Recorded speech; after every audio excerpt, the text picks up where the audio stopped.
Ready 1 2 3। কালকে Neymar আর ব্রাজিলের খেলা আছে, আর্জেন্টিনার ম্যাচের খেলা আছে। ওই খেলায় যদি নেইমার হেরে যায় আর ব্রাজিল জিতে যায়, তার মানে চুল কেটে রাস্তায় রাস্তায় আনবো, ওপেন চ্যালেঞ্জ। ভাই আপনার চুলটি তো আর বাঁচাতে পারলাম না ভাই। কেন, কি হয়েছে? ভাই ব্রাজিল তো হারিয়ে গেছে ভাই, নেইমার জিতে গেছে ভাই। কি ব্রাজিল হারে গেছে, নেইমার জিতে গেছে? ভাই অনেক তো আপনি চুল না বাঁচাতে পারলাম না ভাই। সমস্যা নেই, আমি যদি খেলে গেলে বোকা যাবো, তাহলে এটার উপায় আছে।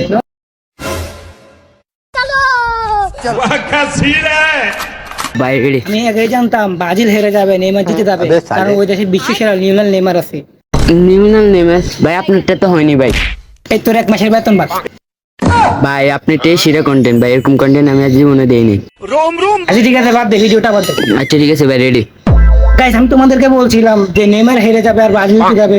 আমি আগে জানতাম, যেহেতু আমি তোমাদের কথা দিয়ে দিয়েছি, তাই আমি চুল কেটে ফেলেছি। কই ভাই আপনার চুল টুল তো সব ঠিক আছে ভাই। আর আমি চুল কাটবো বলছি, কোন জায়গায় চুল কাটবো ওটা তো বলিনি। চুল কাটছিল তাই কেমন দেবো না। अबे साले ব্রেকিং নিউজ, বাংলাদেশে এগুলো কি শুরু হয়ে গেছে? ফ্রি ফায়ার ওয়ার্ল্ড কাপ আসতে না আসতে আলা বক্কর, এটা ফ্রি ফায়ার না, এটা ফিফা হইব। আমি ফ্রি ফায়ার প্লেয়ার।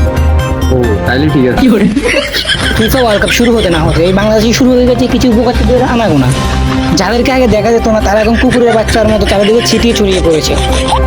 তাদের কারণে আজকে বাংলাদেশ ধ্বংসের পথে। আবার তাদের নাকি পত্রিকাও দেখানো হচ্ছে। আগামী 2 দিনের মধ্যে যদি এসবগুলো বন্ধ না হয়, প্রয়োজন আমি হারপিক খেয়ে মারা যাবো। এই না আর ফিফটি খা। এটা তোরা পরস্পর মরে বলে দিস। আগের সময় একটা ছেলে এইসব গুলো না নিতে পেরে হারপিক খেয়ে উপরে চলে গেছে।